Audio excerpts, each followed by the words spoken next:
My current relationship with Five Nights at Freddy's is, let's just say, complicated. For 7 years, FNaF was not just any other game to me. It was a whole era of my life. It shaped my humor, my creativity, and even the kinds of videos I wanted to make.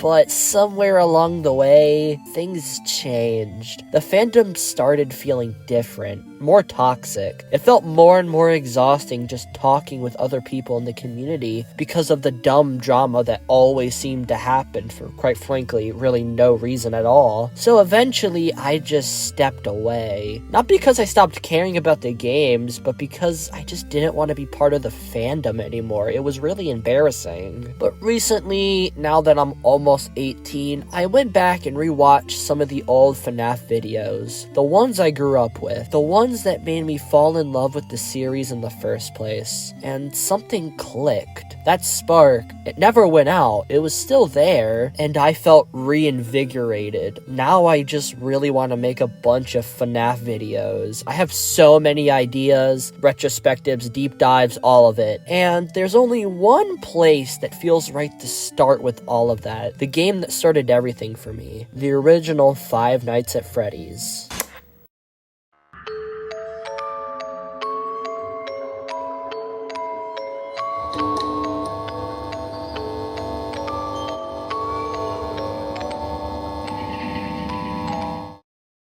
When I was younger, back in 2014, I was watching YouTube, and then I saw this come up in my feed. Warning, scariest game in years. Five Nights at Freddy's Part 1 by Markiplier. And when little me saw this, I was hooked. I had to know more, so out of curiosity, I clicked on the video, and I loved it. I thought it was the scariest thing ever, and then that made me want to play the game for myself. But I didn't have a computer, so I got on my iPod Touch. Yup, that's right, I played the original mobile port of this game on an iPod Touch. And since it never updated, it still has all the OG ports. If you want me to, I'll play them for a video. At the time of FNaF's initial release, there was no other game like it. Mostly what Let's Players were playing at the time was Slender-type clone games. Basically a walking simulator where you were in a creepy house or woods, and you needed to collect something to escape. But how FNaF turned it on its head was how you couldn't move, you were stuck in a claustrophobic small space, and you are told that there are things coming after you, and all you have to defend yourself is a limited power source and a door. Good luck.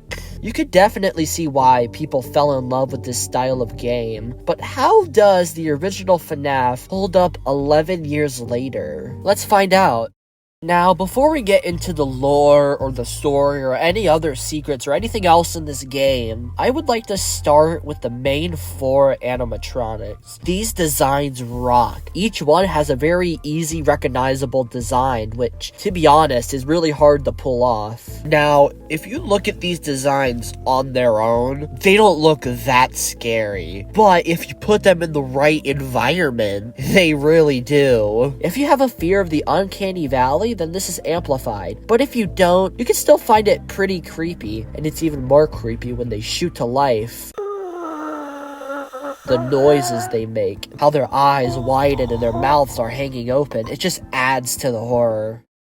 Actually, without all the lore and secrets of this game, the story is pretty simple. You're just a guy by the name of Mike Schmidt who gets a security job at a pizza place called Freddy Fazbear's Pizza. On the first night, you learn that there's animatronics here that move at night, and when they see you as a metal endoskeleton, leading them to want to stuff you in a suit, which would crush you, which would kill you. Throughout the nights, you get calls from someone named Phone Guy, or Ralph, as he's known now, who gets killed on night 4, you finish the week, get paid, and then fired, and that's it. But when I say that, that doesn't mean there are plenty of secrets for you to find in this game, because there are so many random occurrences, you may not even find most of them on your first full playthrough of the game. There are so many videos categorizing all these occurrences. Also, Also, the random sounds that play just add so much to the experience. The weird droning sounds, the footsteps, Foxy's song, door banging, and the creepy carnival music. It all just adds up and makes you feel very uncomfortable, like there's something supernatural at play here. And there is. Throughout the game, if you look on cameras, specifically at cam 4B, sometimes you can see newspaper clippings, 4 as a matter of fact, and they tell a very unnerving narrative.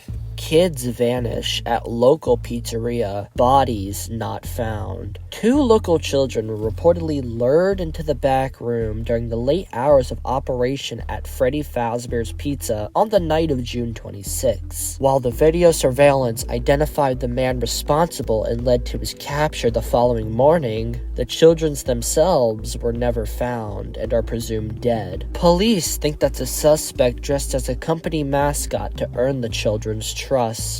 5 children now reported missing. Suspect convicted. 5 children are now linked to the incident at Freddy Fazbear's Pizza, where a man dressed as a cartoon mascot lured them into a back room. While the suspect has been charged, the bodies themselves were never found. Freddy Fazbear's Pizza has been fighting an uphill battle ever since to convince families to return to the pizzeria. It's a tragedy.